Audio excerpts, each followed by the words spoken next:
Okay, I'd like to, I think we have a quorum, if you will, and I don't want to have our speaker have to abbreviate his talk. So can everyone see my slide? Yes. Yes. Thank you.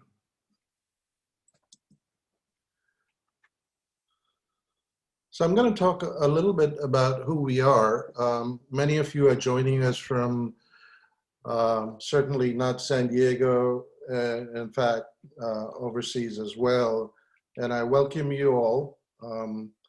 It's great that you've made time on a Saturday morning, at least Saturday morning in California time, to spend a little bit of your valuable morning with us. We hope it'll be worth your while.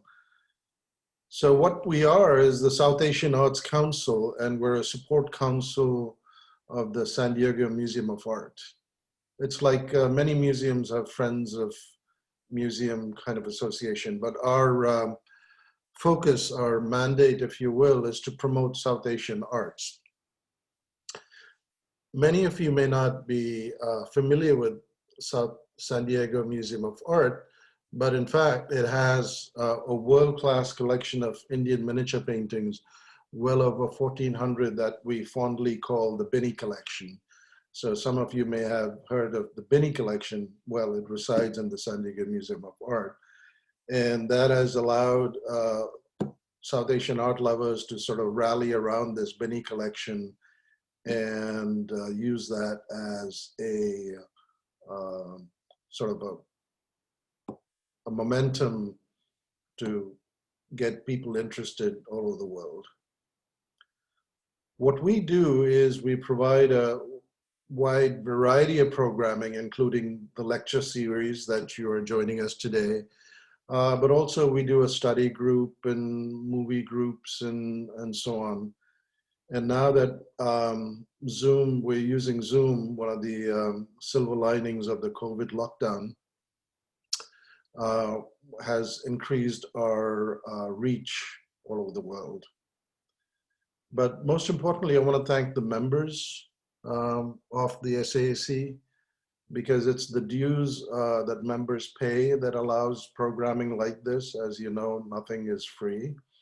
And if folks at the end of this really are interested in supporting us, do reach out to us, and we'll make sure that your support is multiplied into these fascinating programs. Please visit our website. It's the saacsdma.org, and most importantly, you'll find future events listed, as well as how to become a member and other information such as art news and so on. Okay, that's the kind of the housekeeping bit. Talking about housekeeping, we have house rules. And the first rule is that this session is being recorded. Now, people may have concerns about them being recorded. Firstly, your name doesn't show up on the recording. Secondly, if you're really concerned about your face showing up, it's easy to block yourself through blocking the video. It will be uploaded into YouTube, but only in an unlisted form, which basically means that I have to provide you a link that you are welcome to share judiciously, but people can't do a random search and find this talk. And I think that adds a layer of security. Please mute yourself when you're not speaking. For many people who have a keypad, a space bar will allow you to unmute yourself. Today, the question and answer session will be the end of the presentation by Dr. Shah. And please don't use the chat function to ask questions. Certainly comments are okay. The problem with chat is very difficult to sort of keep track of what order the questions are coming in. And finally, use the raise hand function to ask questions or make comments. I hope everyone is by now familiar with the raise hand function. If you're not, this is a moment to ask. Or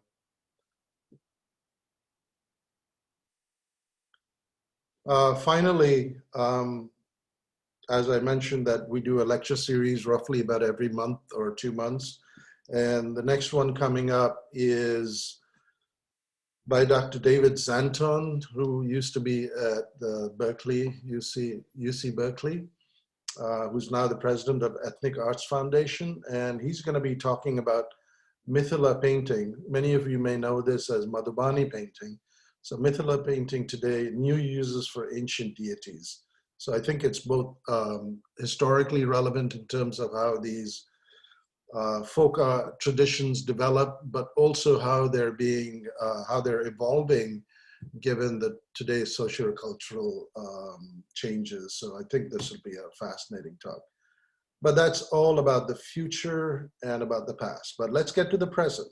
And I'm really, really excited today to have Dr. Siddhartha Shah talk to us about A Prince and His Pearls, Masculinity, Kingship, and Jewels in Royal India. I remember when we first broached the idea of bringing him physically to San Diego, there was a great deal of excitement because now who's not aware of and fascinated by the jewelry of the Royal India? It's part of the exotica that makes India so fascinating. Dr. Shah is the curator of Indian and South Asian art at Peabody Essex Museum in Salem, Massachusetts.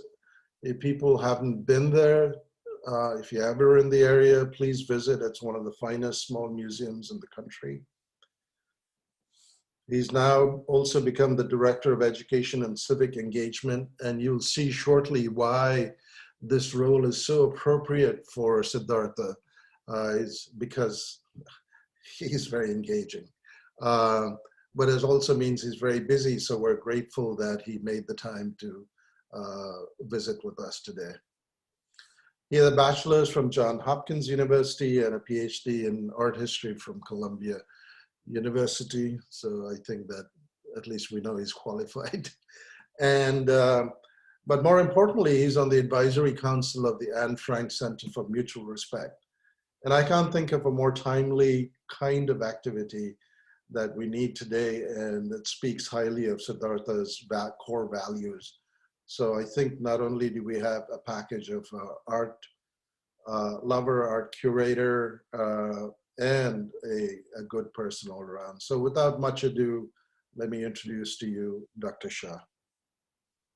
Take it away, Dr. Shah. Thank you, Ravi. Can you see me and hear me all right? Yes. Great. Okay. Thank you. Good morning, San Diego. Good morning, everyone. And thank you, South Asian Arts Council of the museum, for inviting me. I do very much wish I could be there in person. Having spent 12 years in California, I miss it so, and I really miss the Mexican food in San Diego. So hopefully I'll be able to come visit before too long. Let me just get started here and share my screen.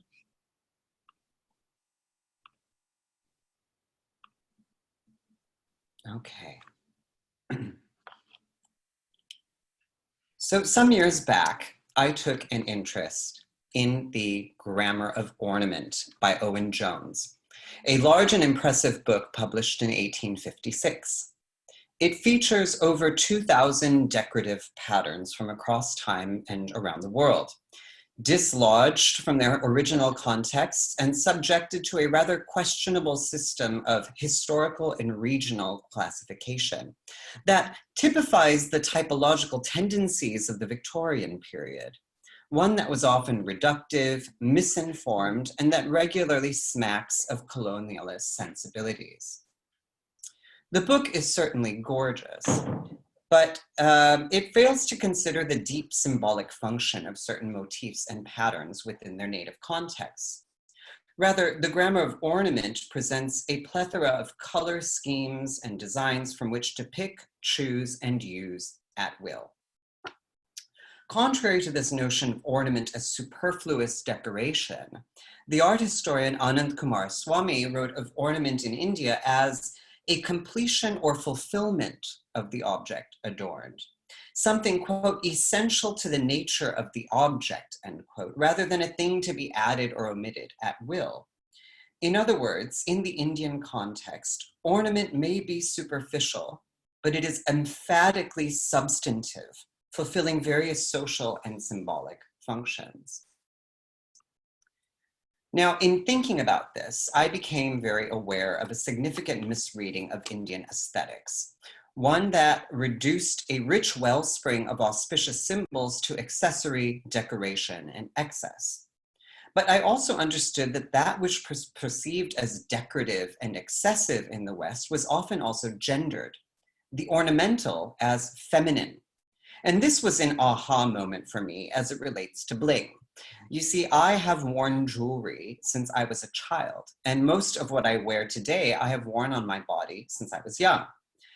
For those with some familiarity with South Asian cultural practices, the emerald and pearl rings I wear on my hand, here's one of the benefits of Zoom, is I can actually show you what I'm talking about up close. To someone with an understanding of South Asian cultural practices, these are immediately recognizable as objects I wear because of specific astrological prescriptions. Like many Indian men in my family, I wear a gold chain, and this necklace of brown beads I wear are rudraksh, a sacred seed associated with the Hindu god Shiva. There's nothing extraordinary or particularly spectacular about these objects in our culture. And when I got my ears pierced, my mother gave me a pair of studs, and I have these here to show you too. Earrings like this, little starbursts with an emerald in the center, similar to the kinds of traditional earrings you might see on men in Rajasthan or parts of Gujarat. They felt very natural, and they looked very natural on me too. I have a very Indian looking face, so the whole thing kind of seems to work. But then again, I'm an Indian American, and I have a very different sensibility or familiarity and comfort with color, pattern, and jewelry than most other Americans, for whom my jewelry triggered all kinds of associations and ideas about me. My rings were flashy.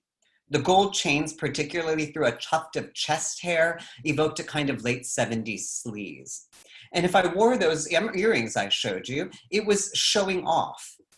But most of all, the jewelry I wear has regularly been read as some kind of evidence of my homosexuality, an ornamental expression of my innate queerness, that the jewelry is somehow intended to provoke, that it's gender bending, and without even intending to. So this rather common astrological prescription in India to wear a pearl on the last finger becomes, for one without proper cultural context, a flamboyant pinky ring using the most feminine of precious materials, the pearl. And I mean, what kind of man wears pearls? As a self-identified queer man, it was one thing for me to be read in this way, but I realized that this might also be the case for a heterosexual Indian man wearing the same ring, the same chains and necklaces that I wear, that somehow his jewelry might likewise be reduced in the West to expressions of flamboyance and effeminacy. And what this highlights is precisely the discord that I alluded to when I began. Ornament as meaningful symbol, and ornament as excess and accessory. So today I speak to you not just about pearls. In fact, I think I talk more about diamonds than I do about pearls. Not just about Indian royals, though that is certainly a focus. Rather, my aim is to provide some background on the symbolic and social function of jewels in both their Indian and British colonial contexts, and to share a few stories of how jewels intersect with notions of masculinity and femininity as spoils of conquest in the case of the Kohinoor diamond, and in some cases as tools of rebellion.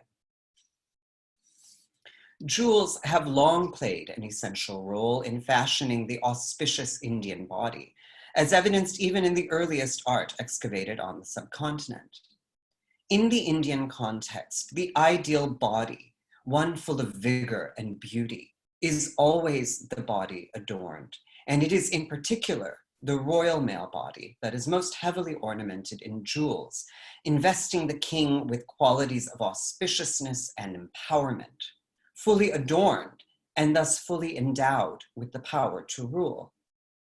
Whether a Mughal emperor, a Maratha or Rajput king, or a sultan of the Deccan Plateau, an Indian ruler needed not only to be an effective lord and protector, but he needed also, and perhaps more importantly, to look the part. His lavish jewels provided a scopic articulation of power, investing his body with supernatural visual qualities of shifting color and light. Dressed in the kind of jeweled splendor matched only by the gods, the glitz and bling of an Indian ruler's body projected an impression of divinely sanctioned authority. And pearls appear abundantly in representations of gods and men in the art of South Asia. And this has, I believe, more than just to do with the fact that the Gulf of Mannar between India and Sri Lanka was a major source for harvesting pearls. The natural and mysterious processes by which pearls are created endowed them with a range of magical meanings in both Eastern and Western thought. Writing about 2,000 years ago, Pliny the Elder writes that the pearl is formed when a drop of dew falls from heaven into the sea. His passage presents an early connection between pearls and ideas of femininity and fertility. So I'm reading here from Pliny. When stimulated by the season for procreation, they, oysters, open up, as it were, and are impregnated with dew. Then those pregnant shells give birth, and their offsprings are pearls. Queen Elizabeth I was often painted wearing a profusion of pearls, styled as a pristine virgin with connections to the natural world and natural processes like motherhood. Indeed, the conspicuous display of pearls in the famed Armada portrait aligns the monarch with both the sea and fecundity, where a giant pearl positioned conspicuously between her legs serves as an emblem of chastity, as well as the possibility of abundant fertility, further enunciated in late 16th and early 17th century portraits of pregnant women in an excess of pearls to signal their fertility. Yet its multivalence also extended to men. Particularly in the first half of the 17th century, pearls found their way onto the bodies of English men too, most notably King Charles I, who appears in numerous portraits wearing a sizable pearl in his left ear, which he also famously wore to his execution. Topped with a cross and orb, the pearl was perhaps intended to align the king with the faultless, immaculate body of Christ. But much like its paradoxical function on women's bodies, pearls could be worn by men to convey either innocence or virility. White pearls as a metaphor for male sexual fluid. One rather cheeky instance provides a compelling example. The first Duke of Buckingham was one of King Charles I's closest advisors, renowned far and wide for his physical beauty and grace. One bishop described him as, quote, the handsomest bodied man of England, end quote, while another used even more flattering terms. Quote, from the nails of his fingers, nay, from the sole of his foot to the crown of his head, there was no blemish in him, end quote. In 1625, the Duke traveled to Paris to represent the king at his marriage by proxy to the Princess of France. Ever a consummate showman, he brought 27 dazzling outfits for the occasion, including a gray velvet suit studded with pearls to wear at his first audience with the Queen of France. The pearls were sewn on loosely, by intention, in order to fall off with his movements. So as he walked past the French court, pearls spilled from his body and rolled across the floor of the audience chamber. Taking no notice, the handsome Duke walked towards the Queen and discharged even more pearls from his magnificent body as he offered her an elegant bow. Pearls scattered across the floor in every direction as he gaily exited the chamber, a performance and spectacle that foreshadowed the union of masculine virility and feminine fertility in the marriage of Charles I with the Princess of France. And in India, the emperors of the Mughal Empire were particularly fond of wearing pearls and often appear in paintings wearing them in their ears and around their necks. In one image, Emperor Jahangir receives a string of pearls from his son, Prince Khusrau. Two other princes and 3 courtiers are also in attendance, yet only the royal men wear pearl necklaces, several interspersed with emeralds and spinels. Maratha, Rajput, Sikh kings also frequently wore pearls as emblems of their wealth, prestige, and virile fortitude. And for years, the Maharajas of Patiala were seen wearing a 14-strand necklace of outstanding pearls.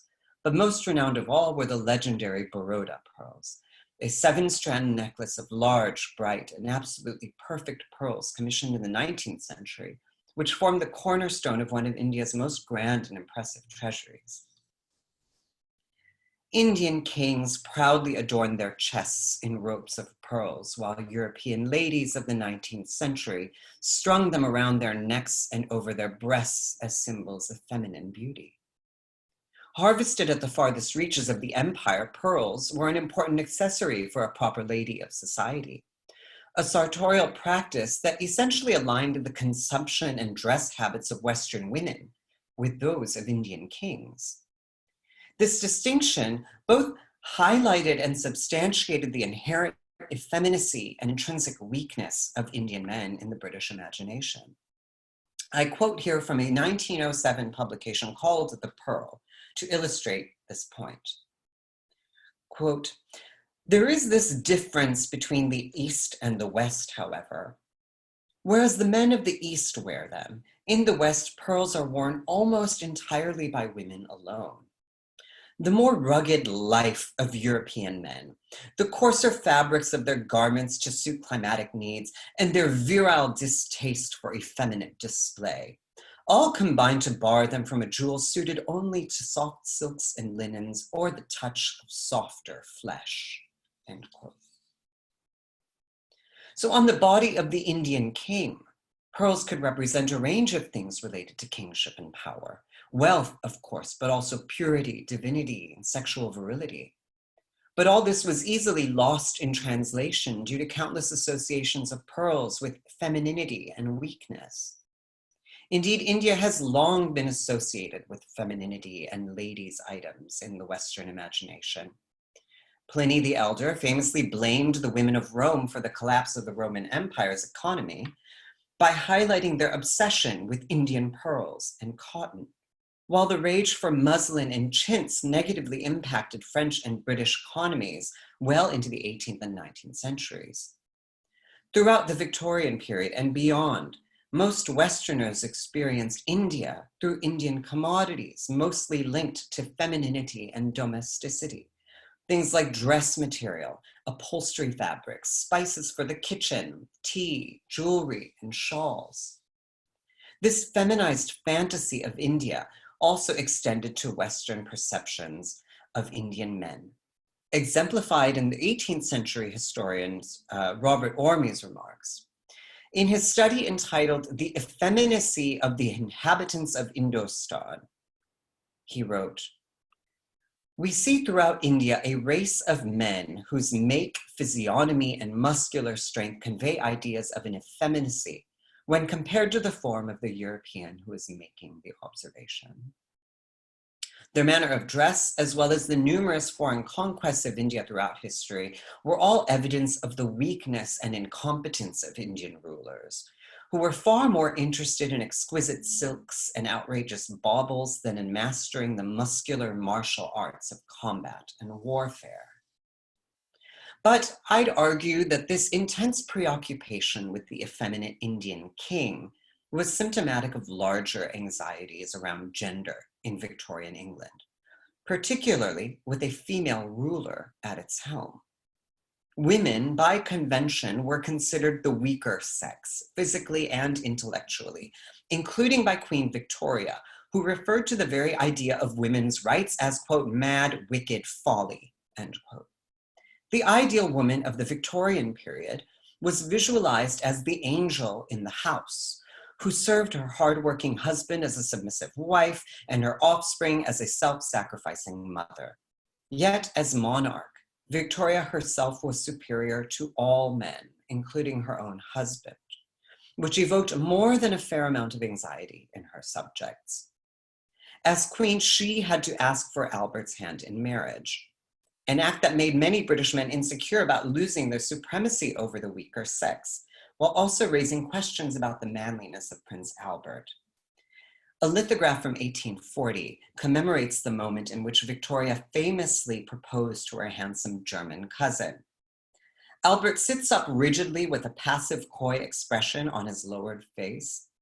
Reserved and coquettish, he clenches his top hat nervously between his legs and too bashful to meet Victoria's adoring gaze. In contrast, the queen unabashedly wraps her right arm over his shoulder and immodestly expresses her affection by stroking his chin. Threatened by a woman's place on the throne, a growing women's rights movements across the country, a new, robust masculinity emerged in Britain that was far less Christian and chivalrous than earlier in the century, and radically more militant and muscular. To that end, Indian men, particularly princes swathed in silk and dripping in jewels, provided an ideal foil against which to articulate and measure the primacy of British masculinity. The persistent emasculation of Indian men as a means by which to bolster an unstable and extremely fragile British masculinity. The tale of a specific jewel, the Koh-i-Noor diamond case study, one in which the prince consort's anxiety about his own masculinity was played out on and through the world's most famous jewel. Now, of the many jewels that circulated among Indian empires, dynasties, and courts, the Koh-i-Noor, which means the mountain of light, possessed the most lore and signified the greatest power. Worn in the turbans and around the biceps of powerful men, the diamond was a potent emblem of martial prowess and kingly conquest. There are certainly stones that are larger or more beautiful than the Koh-i-Noor, but having passed through the hands of many legendary rulers and with a remarkably rich historical and mythological past, the diamond retains an allure that no other jewel can claim. Emperor Shah Jahan is most renowned for commissioning the Taj Mahal, though he reportedly spent twice as much on his illustrious peacock throne, which he commissioned in 1628, featuring 108 balas rubies between 100 and 200 carats each, 116 emeralds between 30 and 60 carats each, and a canopy fully studded with enormous diamonds and pearls.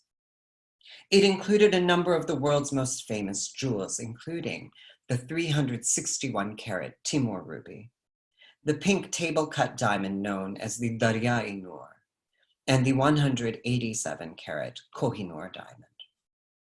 After the Persian ruler Nader Shah sacked Delhi and carried off the peacock throne in 1739, the Koh-i-Noor passed through various hands and across numerous kingdoms until it made its way to the founder of the Sikh Empire, Maharaja Ranjit Singh, in 1813. Childhood smallpox had claimed one of his eyes and marked his face permanently with dark scars. Though he was evidently lacking in appearance, Ranjit Singh possessed an impassioned charisma that outshined even the enormous diamond he wore on his arm with such pride. Recounting his meeting with the Maharaja in 1838, Captain William Osborne described the aging ruler as, quote, dressed in simple white, wearing no ornaments but a single string of enormous pearls round his waist, and the celebrated Koh-i-Noor in his arm. The jewel rivaled, if not surpassed in brilliancy by the glance of fire which every now and then shot from his single eye. Following his death in 1839, 3 weak successors all died shortly after ascending the throne, leaving Ranjit Singh's kingdom to his 5-year-old son, Dulip Singh.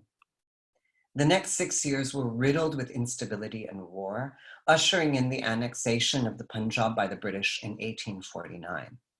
Civil authorities banished Dulip Singh's mother, Maharani Jind Kaur, and took possession of the priceless Lahore treasury. Now, while the East India Company designated the entire treasury as war booty, the Governor General of India, Lord Dalhousie, singled out the Kohinoor with the aspiration that it should be offered to Queen Victoria and assimilated into the crown jewels. There were many objects of superior beauty and more impressive design in the treasury than the Kohinoor, but Dalhousie chose for his queen the most legendary one. He wrote in his diary, quote, "The Kohinoor has ever been the symbol of conquest. The Emperor of Delhi had it in his peacock throne, and now, when as a result of unprovoked war, the British government has conquered the kingdom of Punjab, I have a right to compel the Maharaja of Lahore, in token of his submission, to surrender the jewel to the Queen that it may find its final and fitting resting place in the crown of Britain." Now, given the rich biography of the Kohinoor as the emblem of conquest and power, its introduction to the British crown jewels would be an effective way by which to enshrine the downfall of India. The diamond was thus a metonym for India, and its assimilation into the crown jewels would memorialize the conclusive appropriation of India into the British Empire, the Kohinoor as the jewel in the crown of the British monarch, and India as the jewel in the crown of the British Empire. On May 16, 1850, the armlet containing the Kohinoor was put on a ship and was presented to Queen Victoria 2 months later at Buckingham Palace. Now, the diamond's arrival in London was clouded by a series of unfortunate events that left many wondering if the stone had cast an ominous oriental shadow over England. The day it arrived, former Prime Minister Robert Peel fell off his horse, who in turn fell on top of him and crushed him to death. In addition to mourning the loss of this friend and ally, Queen Victoria was herself recovering from having just been struck over the head with the iron handle of an angry man's cane. Rumors began to circulate that the Kohinoor was cursed, but the press devised a corrective to the cloud of superstition surrounding the diamond. The Kohinoor brought bad luck only to the Oriental men who had owned it before.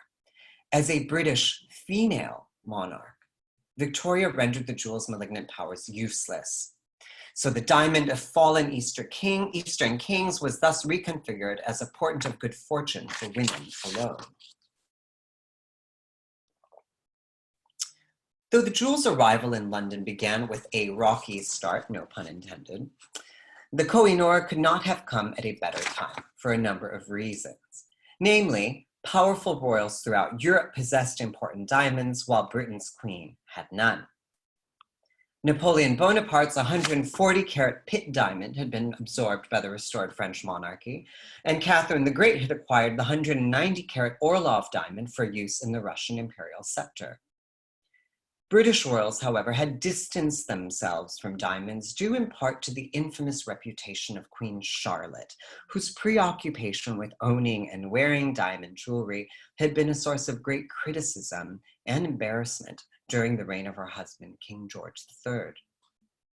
Furthermore, as the 19th century progressed, the British royals were increasingly keen to fashion themselves as pioneers of progress. Embracing this new identity resulted in a general disdain for old world ostentation and extravagant display, particularly when old world ostentation and extravagance were points of ridicule among Indian royals. But as a young, fertile, and female monarch, whose colonial holdings contained lucrative diamond mines, Victoria was well poised to receive and wear a large diamond to project both her sovereignty and her femininity. Prince Albert was particularly enthusiastic about the Kohinoor's arrival and used its exotic allure to generate further interest in the Great Exhibition of 1851, at which the diamond would be unveiled in less than a year. As Victoria's prince consort, he had no official power or duties to his title, and many of the typical features of royal masculinity were possessed by his wife, who was the monarch, a future empress, and the wielder of great social, political, and economic power. Involvement in projects that emphasize the masculine domains of science and progress, like the Great Exhibition, was one of the ways in which Albert could demonstrate his masculinity, fashioning himself as a man of vision and innovation. Success of the Great Exhibition would thus be a proclamation of his own economic and cultural prowess. Now, the Queen was certainly aware of the imbalance of power that existed within their marriage and tried in various ways to elevate her husband's status, including through the mass distribution of collectible cartes de visite. Staged as a spectacle of royal domestic privacy, she fashioned herself as a doting wife and her husband as a physically powerful man.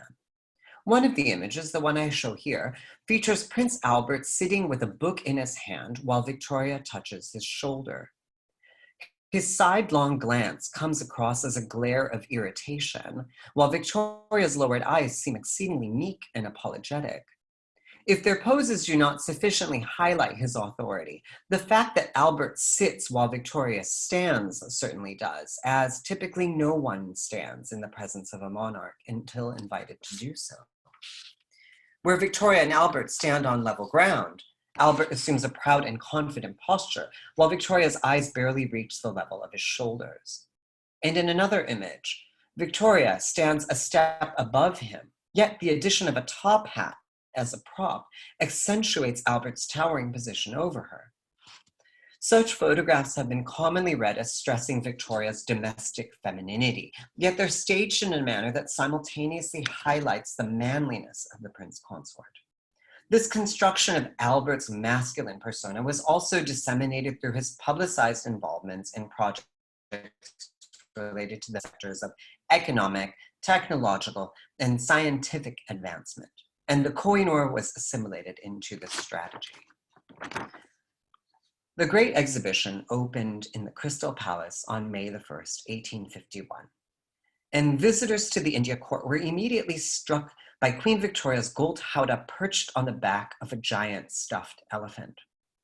Dressed in colorful fabrics and with ornaments hanging from its ears, the flamboyantly festooned beast mirrored the barbaric pomp of India's peacocking princes, while explicitly highlighting British domination over the once powerful land. The process of miniaturizing and domesticating India at the Crystal Palace was simultaneously a process of feminizing the subcontinent, aligning the princely opulence of India with female vanitas, extravagance, and excess.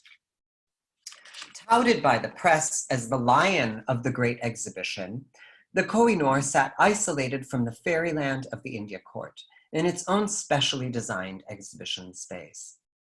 Removed from the armlet, the three jewels were displayed under a structure described by one observer as, quote, a golden cage or prison, end quote, topped with a small golden crown.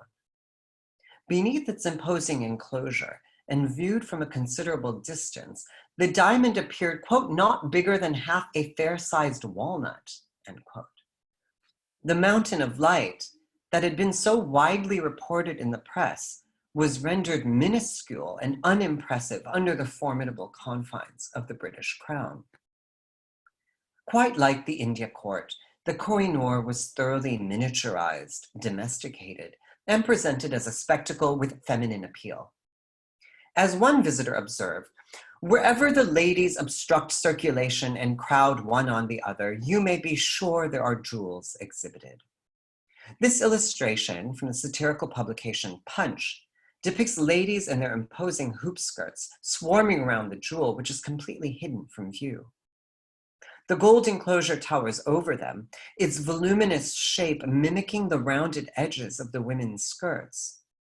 The cage itself appears like a giant hoop skirt with a crown at its top, transforming the diamond's confines into the imperial body of Victoria, who subsumes the Koh-i-Noor and by extension all of India represented by it. Crowds waited for hours to catch a glimpse of the Koh-i-Noor, which, quote, disappointed the public in no ordinary degree, end quote. Many balked at its size, assuming it would be much larger, while others were confused by its ungraceful peculiarity of shape. Such negative reactions were quite commonplace among visitors who strolled the India Court too. It was a pity that a land so rich and abundant in resources had been managed for so long by a people so utterly lacking in competence. Most disappointing of all, however, was that the diamond failed to sparkle, due in large part to the manner in which it had been cut. It did not conform to European modes of diamond cutting that emphasized internal reflections, but rather an Indian interest in preserving as much of the diamond's natural size, shape, and thus its talismanic properties. After all the attention the Kohinoor had garnered in the press, the mountain turned out to be no larger than a nut, and the light it cast paled in comparison even to the dull English sun. Disheartened and ashamed by the diamond's reception, Prince Albert wanted the stone recut, an assault on the jewel that would increase its luster but inevitably reduce its size. He first contacted a number of British scientists to seek their advice on how best to release from the stone its fullest light, and next approached diamond cutters, many of whom refused to get involved out of concern that the Kohinoor would be irreparably damaged. A Dutch firm submitted a proposal, which you see here, assuring Albert that only a negligible amount of the carat weight would be discarded in the process. He accepted the plan, and the aggressive procedure of reshaping the diamond began on July 16, 1852, with the 83-year-old Duke of Wellington invited to make the first cut. He was the most venerated military hero in Britain for his successful campaigns in India, but more importantly for having defeated Napoleon at Waterloo. So as the emblem par excellence of British masculinity, his appointment as the first to strike the diamond further suggests an assertion of British masculine forces on the former emblem of Indian kingly power. The press once again eagerly presented Albert as a pioneer of progress for strategizing the recut of the stone, along with a squadron of scientists, technicians, and military heroes at his behest. Like the Great Exhibition in the previous year, recutting the diamond became his project, through which he could assert his masculine identity and inscribe it onto the stone.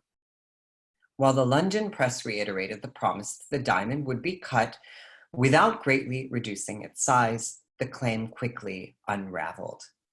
The stone could not sustain such a drastic alteration without significant loss.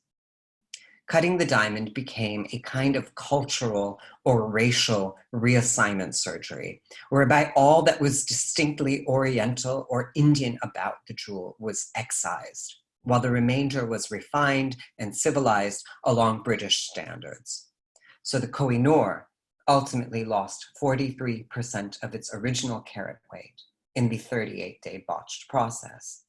In the end, the 186-carat Mughal diamond was replaced by a 105-carat oval stellar brilliant. Meanwhile, in India, the deposed Maharaja Dulip Singh was enduring his own civilizing process, having been placed by Dalhousie in the care of John and Lena Logan. He converted to Christianity, and as a teenager grew enthusiastic about a visit to England, for which permission was granted in 1854. This is a photograph of him at Osborne House on the Isle of Wight, which was Queen Victoria's favorite home. Upon meeting him, Queen Victoria was so impressed by the handsome 15-year-old's picturesque Sikhness that she had her favorite painter, Franz Winterhalter, paint his portrait. The painting depicts the young king dressed in silks and wearing some of the jewels he was allowed to keep when his treasury was confiscated. A small portrait of Queen Victoria hangs off the pearl choker he wears tightly around his neck, a pendant that, like a domesticated animal's collar and tag, displays his allegiance to, as well as his dependence on, a master. It was while posing for this portrait that Victoria decided to show him the new Kohinoor.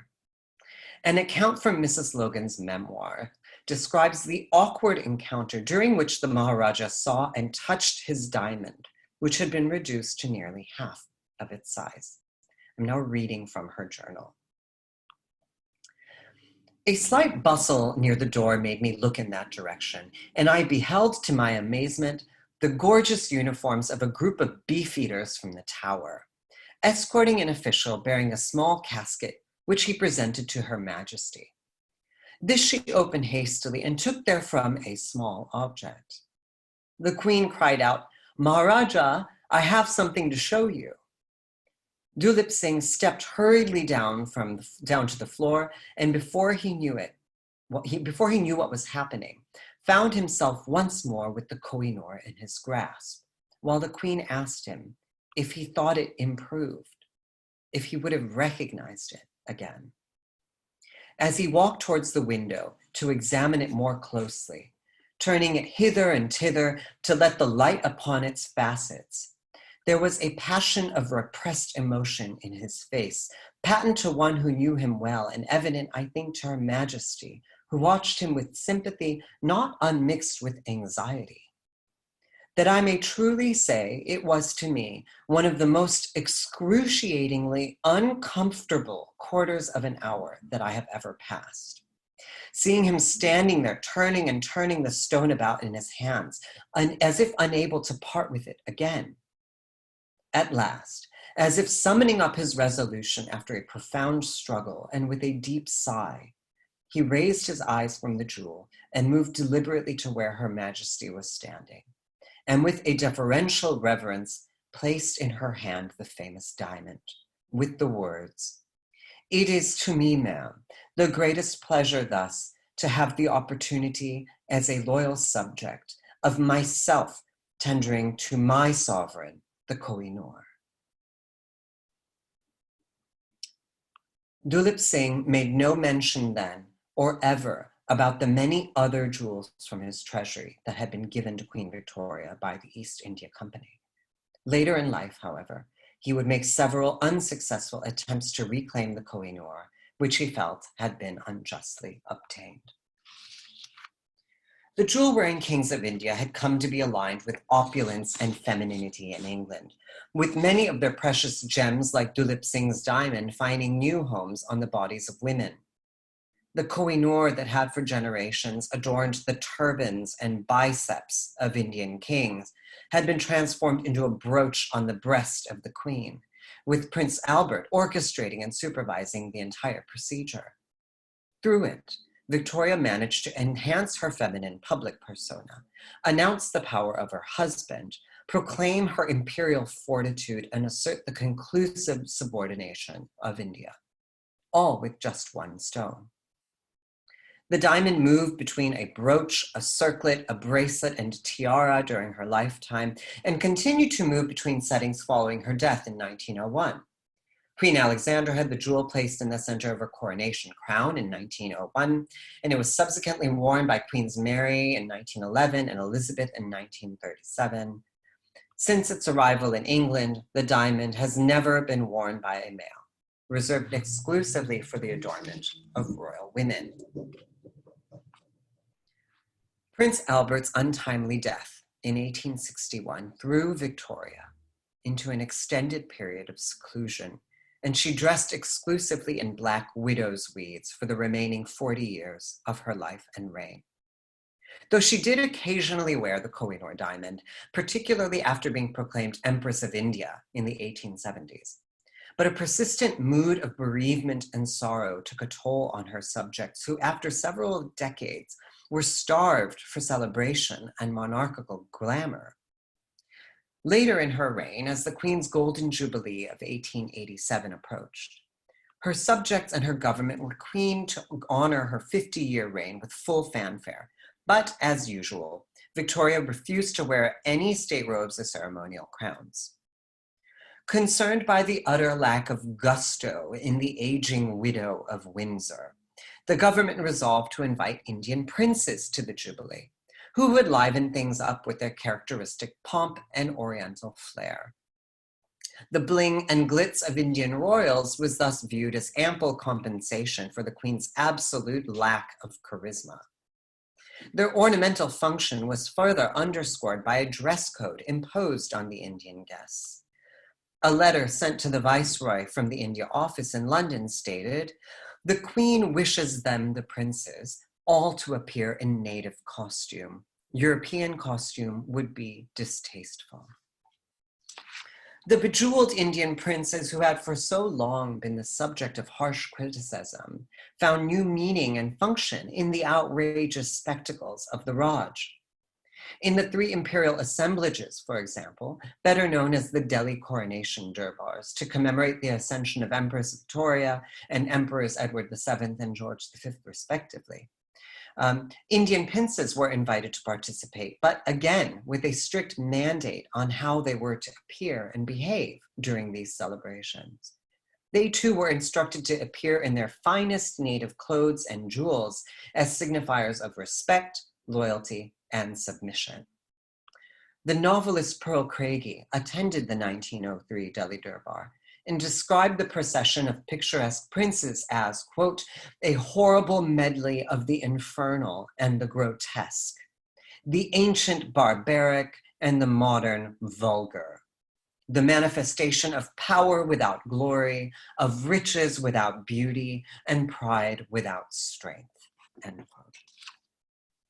The costumes, turbans, and jewels of the native princes, which had earlier conveyed their superior status, now provided entertainment to their British overlords in a procession that was part military parade, part circus, which perhaps explains why American circus designers in the 1930s called the iconic parade of elephants a Delhi Durbar. They were viewed not as dignified kings, but as living curiosities who were as barbaric as they were magnificent. Years later, Mahatma Gandhi wrote about his experience of seeing this very procession of Maharajas at the Delhi Durbar of 1903. His observations convey both his displeasure at their treatment, as well as his own rejection and judgment of princely Indian regalia. I'm quoting Gandhi here. Quote, I was distressed to see Maharajas bedecked like women, pearl necklaces round their necks, bracelets on their wrists, pearl and diamond tassels on their turbans. I discovered that these were insignia not of their royalty, but of their slavery. I had thought they must be wearing these badges of impotence of their own free will, but I was told that it was obligatory for these Rajas to wear all their costly jewels at such functions. But whether they wear them on other occasions or not, it is distressing enough to have to attend viceregal durbars in jewels that only some women wear. As Gandhi suggests, the parade of Indian princes is perhaps not so different from the ritualized procession of slaves in the ancient world or in the United States that gave their owners such pleasure to see. The jeweled necklaces, armbands, and bracelets which the princes wore called to mind the shiny collars and shackles of these black slaves, transforming a gem-studded spectacle of subjugation into a picturesque display of humiliation and conquest. But long before Gandhi fashioned himself as a revolutionary devoid of any trappings of luxury and ornament, the Maharaja Sayajirao Gaikwad III of Baroda silently rebelled against the British in his own sartorial demonstration of political resistance. Rather than adhere to the mandate that he wear his famed diamonds and pearls, he attended the Durbar in an exceedingly modest kurta and sparse jewels, which drew loud cheers from the otherwise stoic Indian public. His refusal to play the part of the flamboyant and subjugated native roused accusations against him of sedition in what would later be known as the Durbar incident.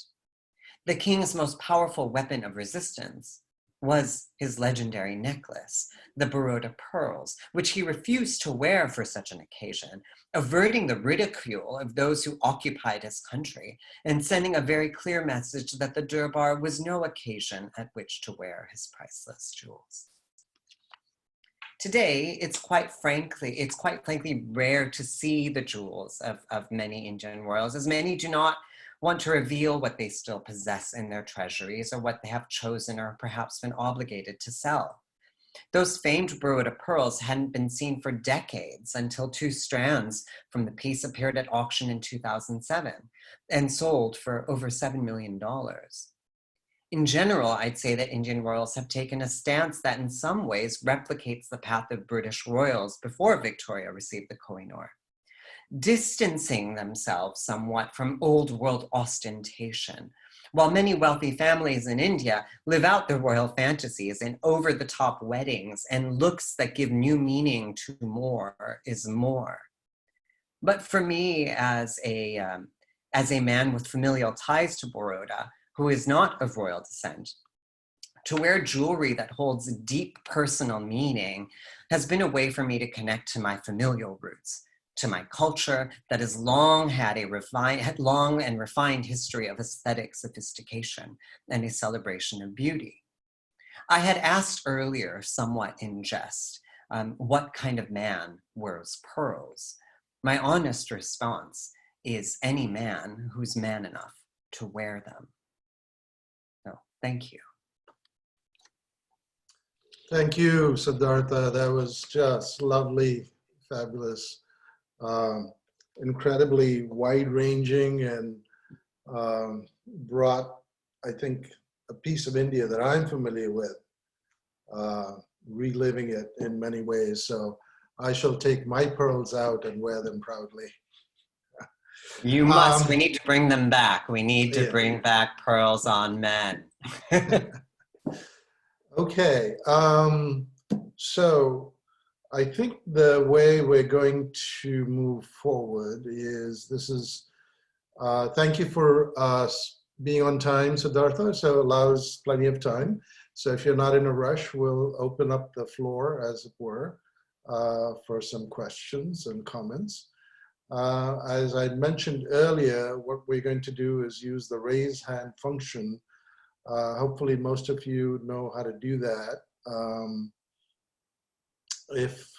Sandy, are you there to instruct folks? Sure. If you're talking about the raise The hand, raise hand function.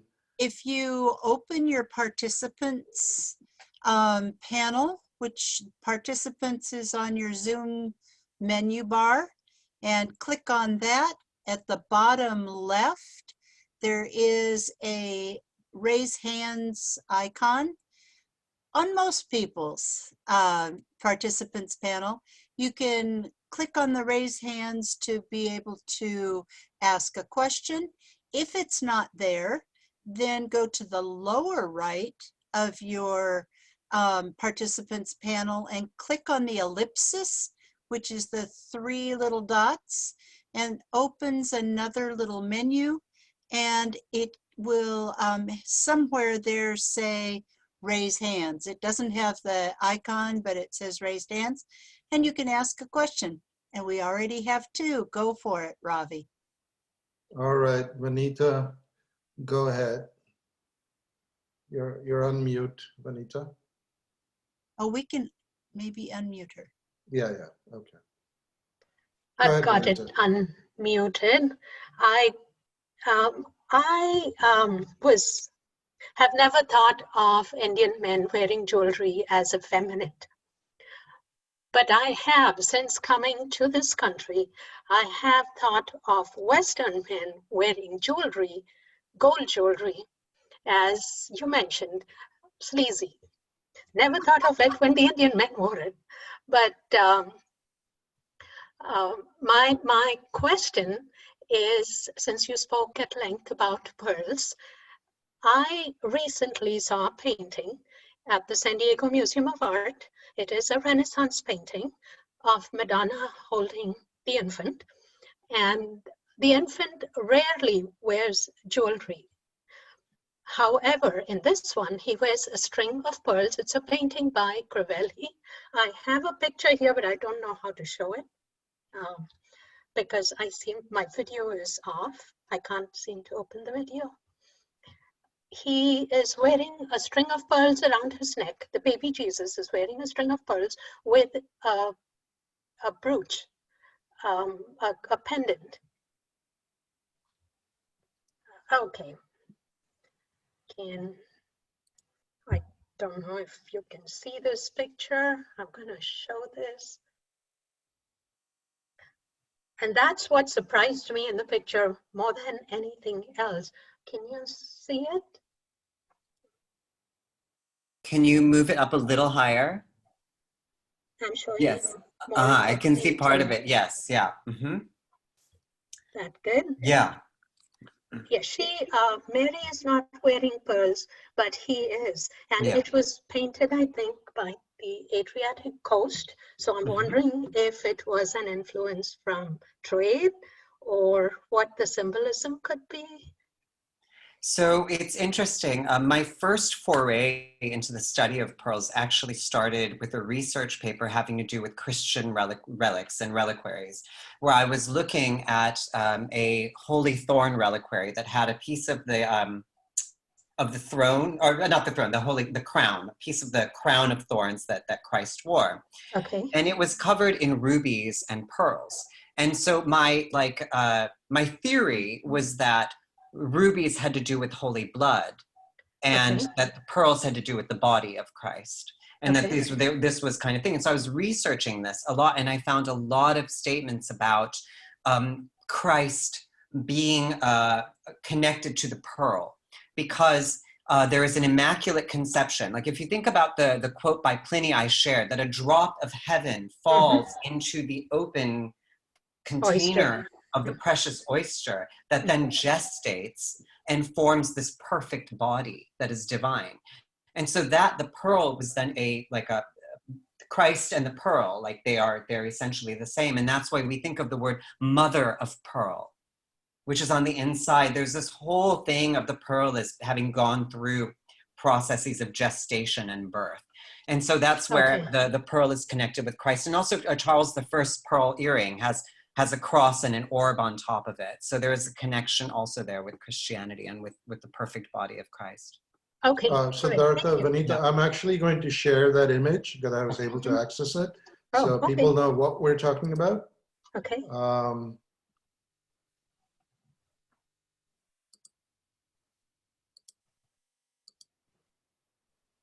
People see it?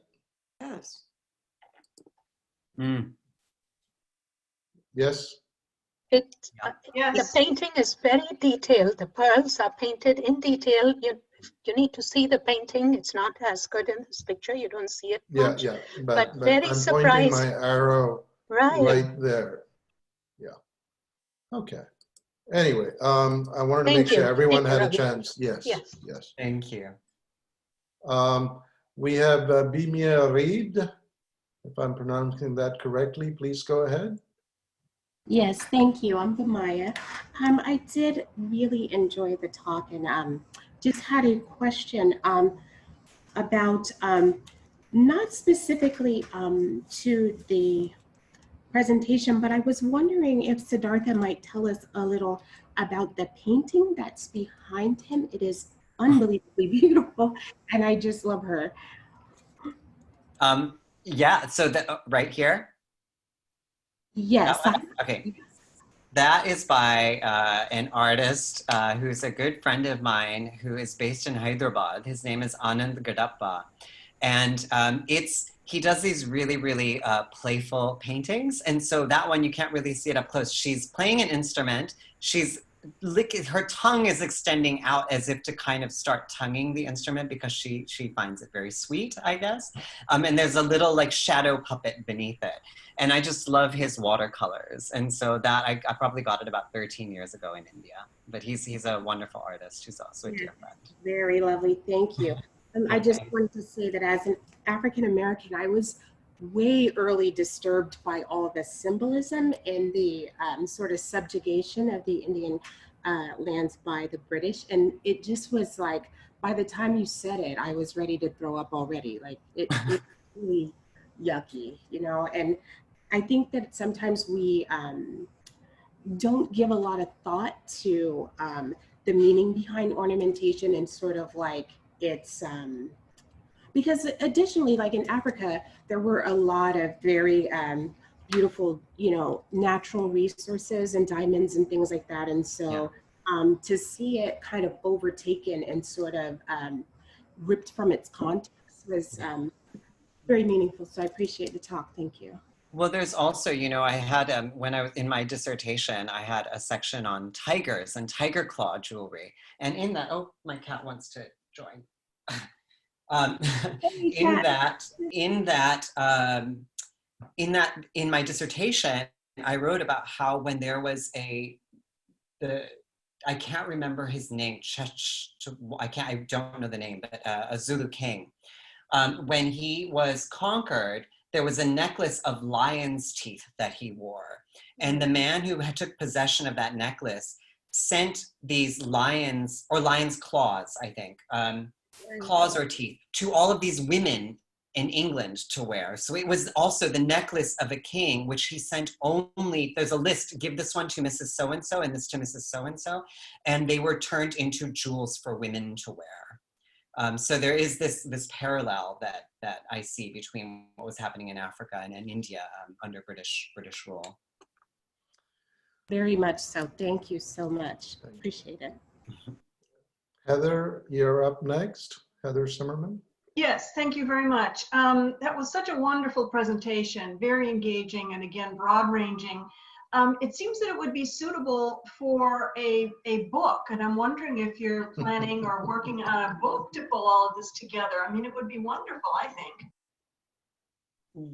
Yes, I can see that my PhD advisor is here. And the last conversation I had with her in person was about the importance of writing this book. And so that will happen. I've also just recently been promoted at work, which means that my workload has just like tripled. And so it does need to happen. And I'm like terrified at the thought of like adding that to the list. But yes, I've got the document that's ready to turn into something. Wonderful. I'm happy to hear that. Yeah, it reminds me of the conversation we had 3 days ago, Siddhartha, about insisting you write this book. Yeah. Thank you, Heather. Tom, you're up next. Tom Dillon. Hi, it's actually Carol, and thank you, Dr. Oh, Carol, Shah. yes. Yeah, thank you very much, Dr. Shah. That was, yes, I look forward to your book. But I have a question about your new job, Director of Education Civic Engagement, and I think that's a fascinating title, and I would like to hear more about that, particularly since you live in Massachusetts and we're living in San Diego. And I'm just really intrigued by it. It sounds very exciting and very important. So possibly could you explain about that? For sure, and I guess it's great that we're talking. I represent a museum and many or most of you are involved with the museum. So in all of my work since arriving at the Peabody Essex, it has not been so much about catering to a knowing audience, because we have, for example, the largest and most important collection of modern Indian art outside of India. But we're not in a major city. We're in Salem, Massachusetts. So it's not like there's a lot of South Asian people coming to the museum. I'm dealing with a mostly white and community that is not so informed about India. So my focus has really been in how to make the material accessible to the broadest public possible. Even in my like academic work, I would say that it's about really creating connections. As you saw today, it's across time periods and across continents. So while right now I feel that museums are at a moment of reckoning about issues of inequity, accessibility, about communities that don't feel represented or necessarily welcome. This has been my work even with dealing with South Asian art. This has been kind of my leading impetus and motive. And so with this position, I have been charged, I feel that civic engagement and involving the community is the focus of my job, and education is the primary vehicle through which that can happen. And I've kind of taken this like almost a Buddhist stance on it, where, you know, knowledge is perceived as that which replaces ignorance. And so we need to kind of think about the ignorances that we have within ourselves and the ignorances that society has. and try to address that through opportunities for greater knowledge. So that is kind of what my civic engagement role is about. And we chose the word civic instead of public or community, because to me, you know, when people think about civic, they think about things like voting. And my goal here is to reach out to the community, to communicate to them, and also to prove to them that they have a voice and they have an active role in helping us decide where we're going in the future. So this is my work of civic engagement and education. And with that comes kind of restructuring what we think about museum education.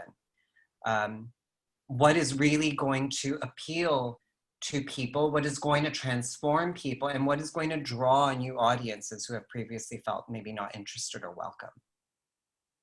Yeah, thank you. I also like the phrase in the Anne Frank Center for Mutual Respect, which I think also echoes what you just said. Thank you very much. Yeah, for sure. Thank you. Thank you for that, Carol. A really important question. Christine Sullivan, you're up next. Christine, yeah. Yes, I had to unmute. Dr. Shah, thank you so much for such an interesting lecture. The thing that sticks with me and all through it is this whole thing about, sorry, Christine, I just want to interrupt. Everyone else, please mute yourself if you haven't done that. Thank you. Thank you. Sorry, Christine, go ahead. Except okay. you. All right. Okay. Anyway, the whole issue of gender, which is, and how we stereotype that and how it changes through time, and things that are at one point acceptable or acceptable for one sex as we see it, moves into acceptable to another. It's just absolutely fascinating when you think about how complex it is. And your talk spoke to that so beautifully. I mean, my mind is just going, woo. In my lifetime, and I'm sure there will be others here in the audience who can remember, you know, in the 60s and 70s, particularly with the rock and the hippie movement, what what the older generation would think of as effeminate. Very thin, long hair, lots of, I'm thinking of, who am I thinking? Steve Taylor, Mick Jagger. And then, a decade later, men going around with these heavy gold chains and their chests showing was just, yucky. But why? Do you have a question, Christine? No, I'm sorry. I'm rambling. I just wanted to thank you, and it's fascinating ideas. Great. Thank you. And I'll say, I mean, it is something that's constantly changing. And I'm learning or discovering within myself the associations I have from the past. And I think the New York Times had an article a week ago or so about pearls and men. And so many people sent it to me randomly, and I just joked. I said, well, this is offensive that they didn't ask for my opinion on this. But the other thing I think of is, in terms of gendering, something that I kind of, as I was researching all of this, realized was how, there was one ear was okay for men, and then two was not. And then understanding that in India, like having both my ears would not really, that would not make my mother uncomfortable in terms of like gender issues. But if I had a nose ring, that's like, there's a different association with the nose ring. Or if I wore anklets, I mean, that is a whole other layer of like feminine association. So the way that these are gendered within specific cultures, I also find really, really fascinating. Somebody called Zoom user, I guess, is the new name. Yeah, That's sorry. I think that's me. Hi, my name is Uttara Rajgopal. I'm listening to this from the UK. I just wanted to ask you, do we know where the Kohinoor diamond originally came from? And I guess the question is in two parts. So that's the first part. And then secondly, what are your thoughts on repatriation, given its significance?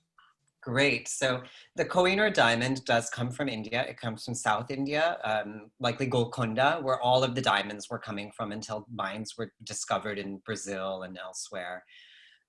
So it does come from there, like many jewels. And this is really like, I think it really comes from 18th and 19th century Orientalism, the idea that many jewels used to be the eye of an ancient idol. I mean, this is a trope about many jewels. They used to be the eye of a goddess in some jungle shrine somewhere. There's no evidence of that with the Kohinoor diamond, but it does come from South India originally.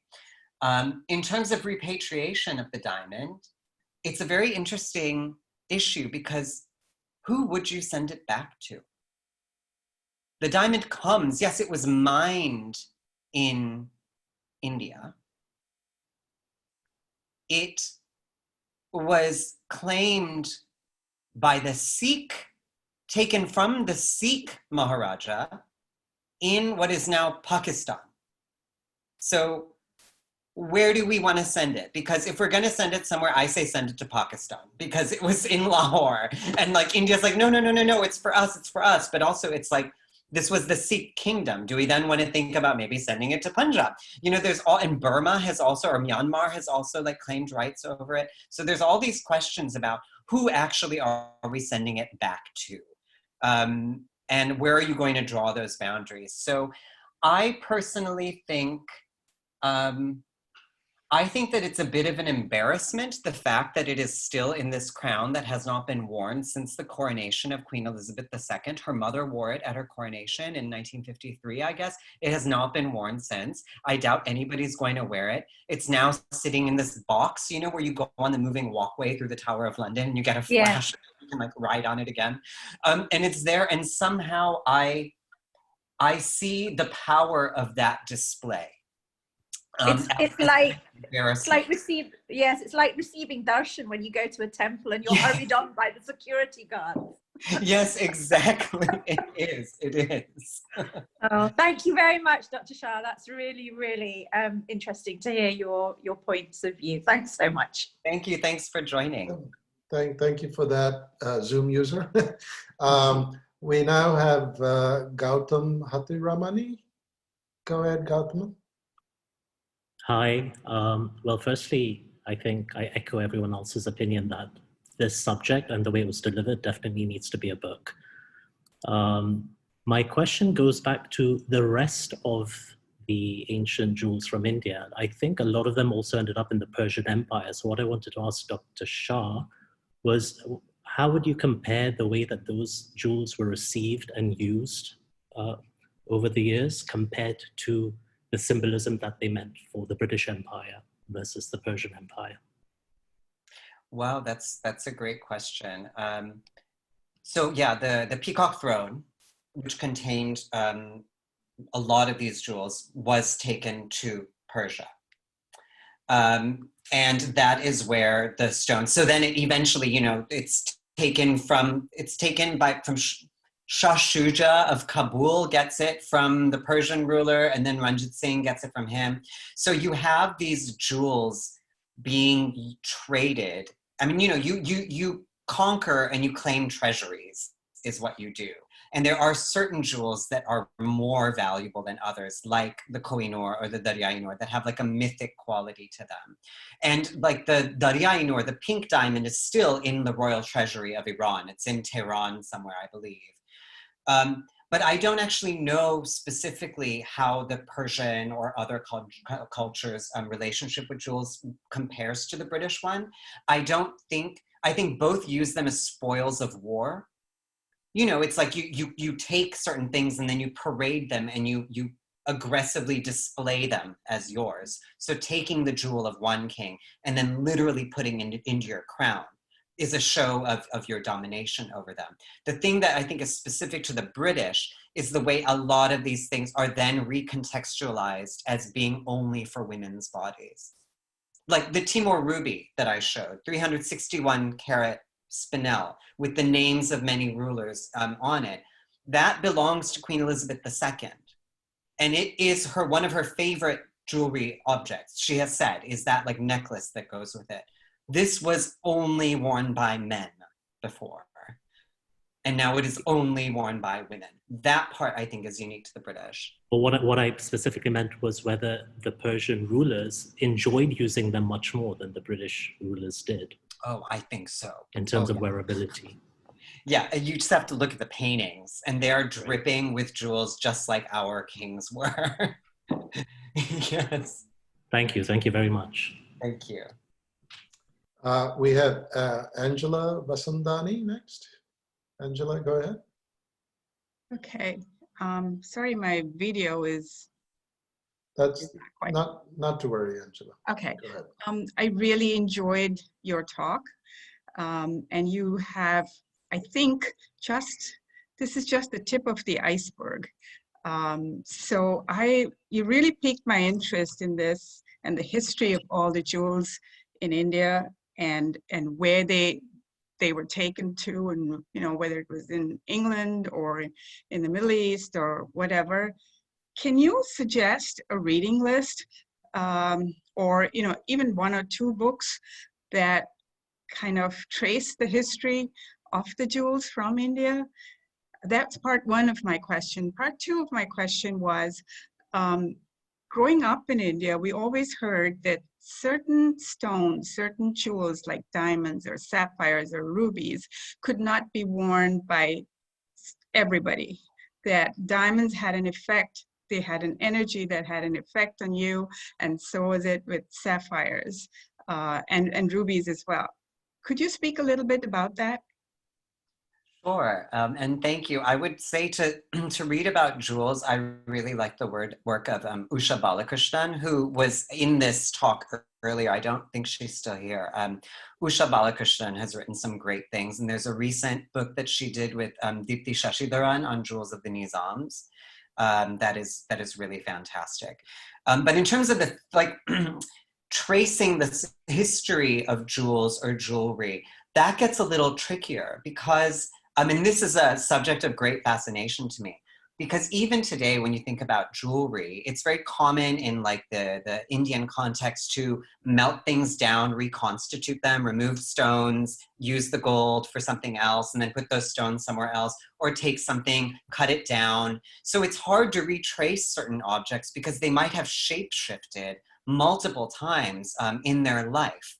And so then there's a question of like, are we tracing the object or are we tracing the material? And I think that those things are they get confusing with jewelry as well, because like the Kohinoor diamond is the object and the material in a way. So that's what I have to say on that piece. Now, in terms of, there are all kinds of ideas that sapphires, you should not wear them unless, you have a specific, prescription because of your shani situation, your Saturn, how Saturn is in your chart. And all of those things, they exist in lapidary texts that I've seen, the early lapidary texts from India, but also that's much more a part of like astrological things that I'm not an expert on, and then just kind of superstition we have. Like some people can't wear opals or pearls because they'll make you cry. I think that these are more like superstitions, and many cultures have them, but that's not something I'm not qualified to say much about that. Except I think, if it feels all right to you and it looks good, then you should just wear it.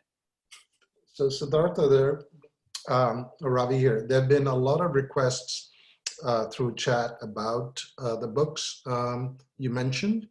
And I'm thinking that perhaps if you can send me a list that you'd recommend, that I can send it out to people. But in the meantime, if you could just spell, I think there was a request to spell the Usha's name out so people can look for it right now. Sure. So her last name, B as in boy, ALAKRI,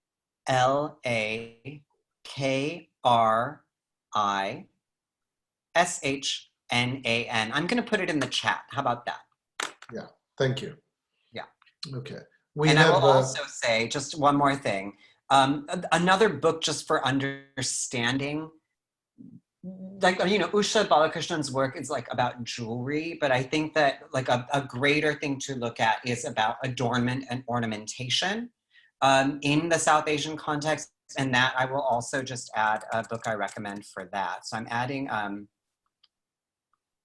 going to put everyone, Usha Balakrishanan, and the body adorned by Vidya. Okay, there. You have works by Usha Balakrishnan and then the body adorned, which I think is really like, that was the book that got me first interested in looking at all of this a little bit deeper. In fact, I think Vidya was on or is on right now somewhere. Anyway, oh, wow.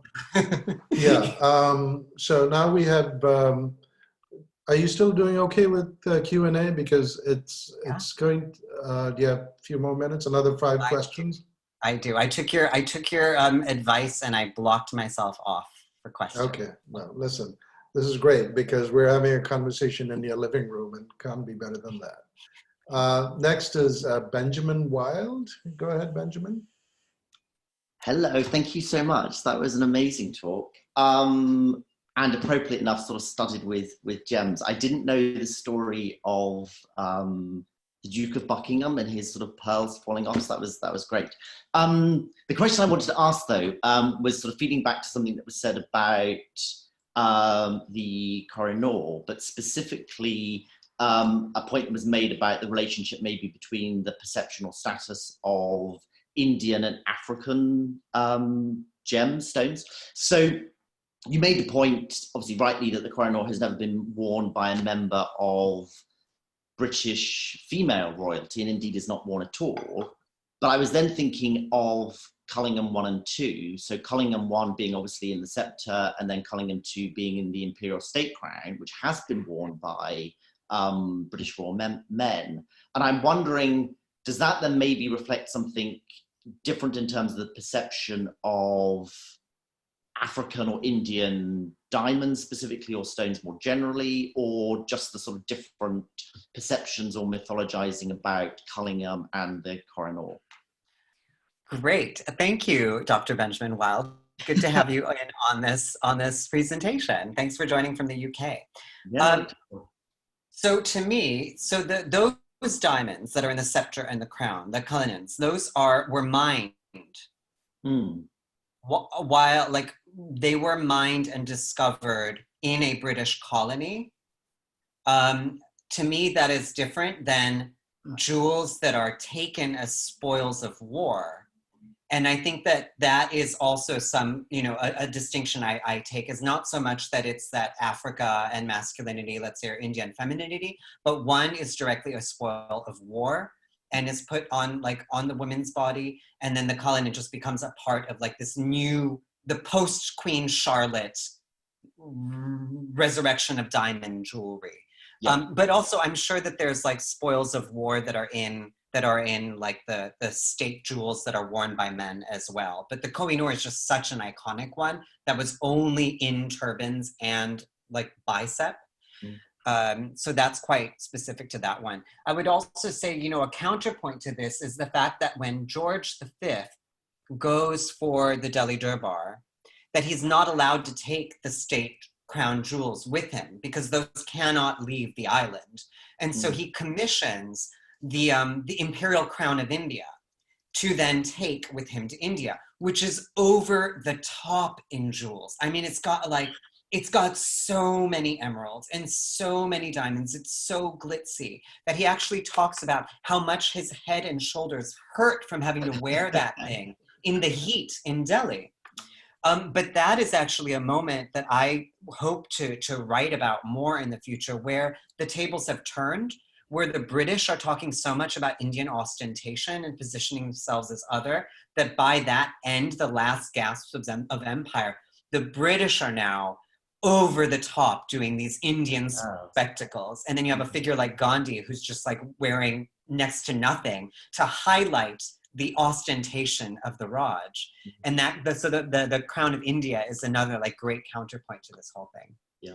And that also bears out the point, just finally before I go, that you definitely need to write this book. It'd be criminal if you don't, so there we go. Thank you, thanks. Thanks for that. We have Vishistra Manikam next. Go ahead, Vishistra. Hi, Dr. Shah. Can you hear me? Yes, I can. Hi there. Okay. I wanted to ask you a question regarding, we see miniature paintings having a lot of jewelry in the kings and all that. But when modern Indian artists started painting, we see a lack of jewelry on men totally in any of the paintings. Was it because they believed men shouldn't wear jewelry anymore because of what colonial morality and everything that puts it onto gender? Or is it just because of them moving away from seeking independence or post independence and more towards the people? That's a great question. And I do think that some of it, in the quote by Gandhi that I read, even he at that point is saying that they are dressed in the princes are dressed in badges of impotence, that they're wearing jewels that only women should wear, that they're wearing diamonds and pearls. So even at that point, he's perceiving this very kind of ornate, ornamented jewelry as quite feminine. And I do read that as something that comes from that British occupation, in the same way that we talk about sexuality in South Asia, that the kind of conservative views around that are not actually traditional to our culture, but come from years of other occupation and other forces. That I do think part of it does come from the British perception of masculinity. But I also think that some of it is just the way that fashion changes. I mean, post-independence, there was just, even before 1947, you had Indian royals. There's a period where Indian royals are going to Europe and having their jewels reset by Cartier and things like this in platinum. But then there is a moment where some royals start to distance themselves. The men are distancing themselves from that presentation, and they're doing things like buying cars. Buying they were into cars even before, but like a more slick, masculine, Western form of masculinity starts to show up too. So I think it's a mix of various things. But I do think that some of the resurgence in jewelry now in South Asia and here is also actually connected to a more queer visibility, where it is like the queer community that is helping to show that jewelry can be worn in different ways by different people. Coming back to that answer, do you think it's just the queer community, or a lot of people are trying to embrace being Indian and going towards what was in the past? Like, I'm from Malaysia, and my ancestors came here in the 18th century. And when they came, the men were already not wearing jewelry. Yeah. So. Yeah, I do think that some of it is, for me, I think it is about pride. I wear jewelry because I like it, and I think it has more to do with my cultural pride than it has to do with queer identity. I feel like I love these things. I love beautiful things. Like, why can't men want to dress beautifully too? I think about like all of the beautiful clothing that women can look at and wear, and the beautiful accessories they get to wear. And then I look at men's clothing, and it's like quite limited. And so I think that there is also this desire for people, whether they're men or women, to just dress or feel beautiful if they want to. And for a diaspora community, yes, to connect to our cultural roots. Thank you. You're still doing all right? I'm all right. Okay. We have Avi Nash. Go ahead, Avi. Can you hear me? Yes. Yes. Yeah. Hi, Dr. Shah. Thank you for an outstanding lecture. Very interesting and very informative. You brought out the symbolism and the difference in the symbolism viewed through Indian eyes and through Western eyes very well. My question has to do with the time before the British and the other colonial powers came to India. And the question is, over the centuries and the millennia, was the symbolism associated with jewels constant, or did it go through change in India? Was there a metamorphosis over time? And I guess, if you wish, you can divide that into a couple of parts. Was there a difference, North India versus South India, because South India didn't quite have the same Islamic influence for as long a period of time? Or you could talk about, I mean, was the symbolism different relating to gender or to royalty versus jewels worn by the common man, or mortals versus deities, etc.? Thanks. That's a great question. Thank you. And I will preface it by saying I will address what I feel capable of addressing. There is a lot about this that I don't know. It doesn't mean that it's not known by somebody, but it's not been the focus of my research thus far. You mentioned, well, I'll say this. There are lapidary texts from India that I have looked at for another project which I was doing, which was actually based on a 16th century French manuscript that was a book of secrets for making different things. And I and a laboratory partner, Catherine Kremnitzer, were making imitation emeralds based on a recipe from the 1580s in France about how to make imitation jewels. And as a part of this, I was looking at lapidary texts around the world from the 16th century and earlier, and I found some very early ones from India. And when you look at various ones, I actually don't in this moment remember how old the oldest one I looked at. I'm gonna throw a stab in the dark and say it was probably like 5th or 6th century. The things they said about the qualities of the stones, like what is considered a good one, what its like positive benefits are, what its like maleficent powers are, these were really quite consistent, saying that sapphires were potentially dangerous, that it was associated with Saturn. Now the lapidary texts I looked at were South Indian, but then I did look at things that were like from Persian or Middle Eastern, and some of them were very, very similar because they were based on Indian texts. So that is one thing. I do see a continuity, very loosely speaking. But there are also differences. India is so diverse, the subcontinent is so diverse, that I remember hearing that the nose ring, for example, had only arrived in India with like the Islamic conquests, that the nose ring had come from the north and then spread throughout India. But there's a Chola bronze at the Met of Yashoda with baby Krishna, and there's a hole in her nose. There's a hole in her nose in which I imagine someone would put an actual nose ring, the way that you would adorn a sculpture.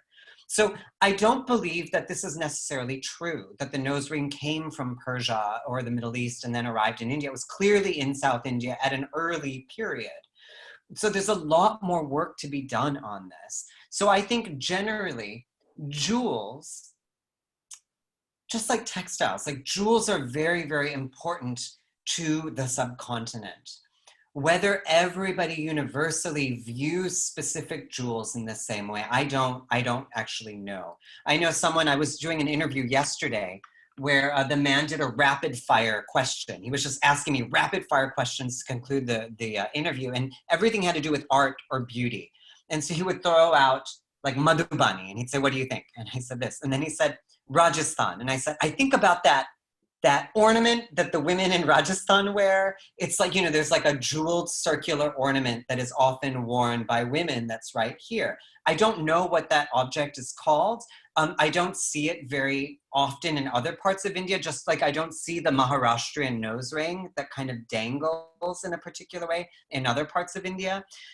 So I think there are regional specificities also in terms of how different regions have prioritize certain kinds of jewelry or liked certain kinds of jewelry.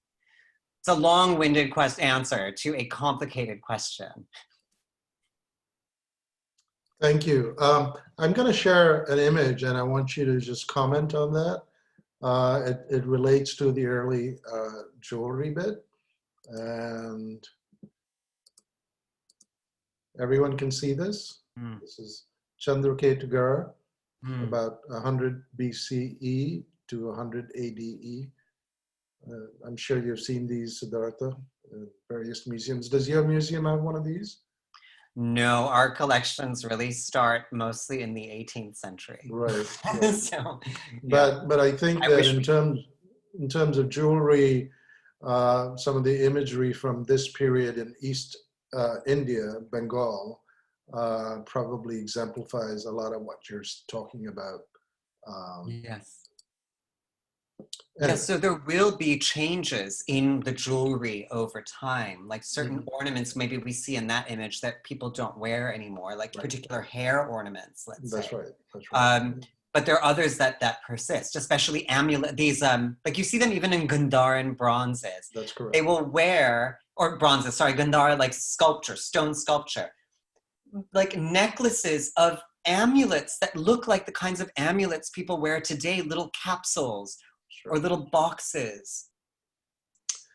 Okay, you're still doing all right, Siddhartha? Yeah. Okay, we have a few more questions. There's Molly Kellogg up next. Molly, go ahead. Thank you very much, Dr. Shah. Excellent presentation. I have one question and one comment. I unfortunately missed the first half hour because of some traffic problems. And is it possible to get a recording of your presentation so that I can see the first half hour? So let me answer that, Molly. As the host, I am recording this, and I'll make sure that you get a link when we upload it. Excellent. Thank you so much. Sure. The second is a comment, and your excellent presentation makes me think as well of the wonderful BBC series, which was The Jewel in the Crown. And it gives new meaning to that iconic painting that the missionary teacher is always showing to her Indian students. This is the queen, this is the crown, and the jewel in the crown is India. Really? You know, the actual quote is that India is the Koh-i-Noor in the crown. It's actually, they say Koh-i-Noor in the crown. And then we've just kind of generalized it as the jewel in the crown. Exactly, the jewel in the crown, exactly. Yeah, it's amazing. Thank you. Ravi Ranawaka. Go ahead, Ravi. Hello, Dr. Shah. Thank you so much for your presentation. It was really wonderful. So you mentioned that through your personal experience, Western notions of men wearing jewelry and like donning jewels are indicators that one is like queer or feminine. I've noticed that many of my fellow queer and trans desi friends, as well as those who I've kind of seen over social media, have kind of reclaimed the use of wearing South Asian jewelry, specifically to express femininity, despite the historical context and kind of pre-colonial masculine association of jewels and pearls. I was just really curious, what are your thoughts on kind of abandoning these traditional gender notions of jewelry in queer desi aesthetics, as well as the rise in queer desis, particularly millennials and fellow Gen Zs like myself, using jewelry and being visible on social media? I think it's amazing, and you should do it full power. Like, just, you know, smash the patriarchy everywhere, every context. Wear this jewelry proudly. It is so beautiful. I wear my mother's jewelry. I mean, literally, I wear that, like the earrings she's giving me, but there's also like other things that are very, very, you know, my mom and considered feminine. That why shouldn't we? You should absolutely wear them. Reclaim that jewelry, start wearing more wedding wear to really go for it. And I think it's great, and it's an inspiration. So just do it, do more of it. Yeah. Thank you. Hi, Avalon. Nice to see you on here. Go ahead. You're on mute right now. Can you hear me? Yeah, hello. Hi, hello everybody. Hi. Thank you for such a phenomenal lecture. That was really great. I expected nothing less than phenomenal, but it was still amazing.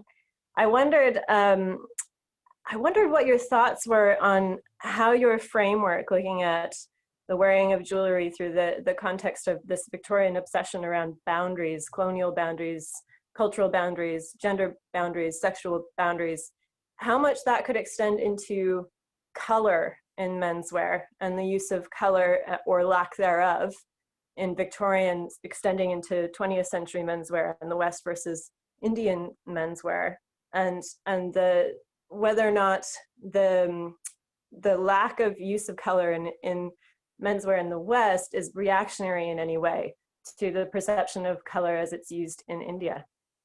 That is just something I would love to geek out with you on for like hours next time I'm in London and we at the V&A. Definitely. So one thing that comes to mind in terms of the lack of color is the fact that when Gandhi, you know, he kind of really styles himself as devoid of ornamentation, and is into khadi and just natural fabric.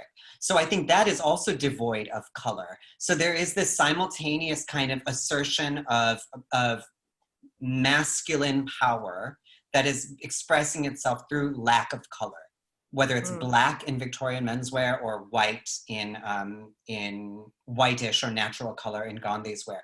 Also, I think about the hunting. When you look at hunting wear, the way the British are dressing when they go hunting in India is also like khaki kind of like jungle clothes. And the Indian princes are really dressing up as like the courtly hunter that you would see in British art, like the unicorn tapestries, just really, really beautifully, elegantly dressed. And the British ones are dressed like military officers. So I think that there is something there, and we should look into that together. I think that would be fascinating.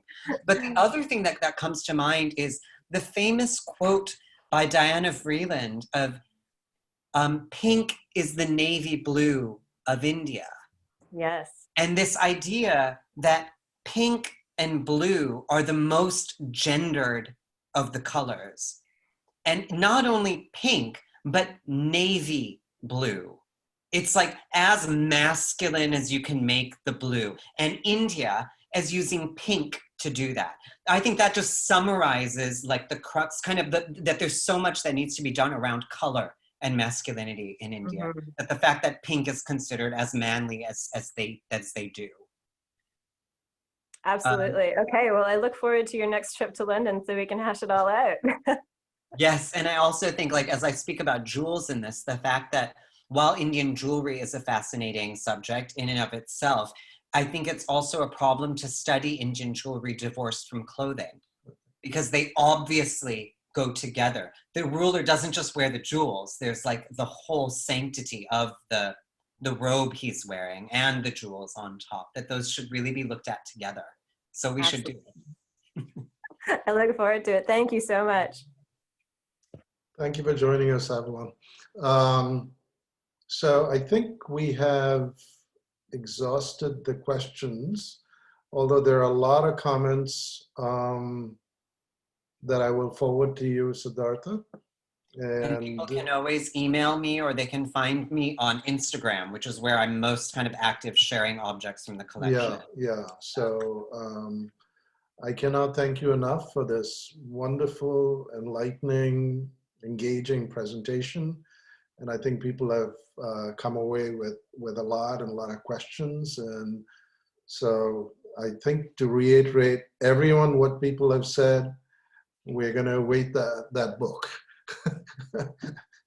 With lots of glorious images of your own jewelry. Okay. So you gotta walk the walk, you know. Yeah, I gotta walk the walk. But you've given me courage now to take out my own jewelry and the tiger claws and the pearl necklaces. Excellent. Look forward to seeing you soon, but thank you for today. Thank you for all right, having folks. me. Yes, I'm going to now end the program. So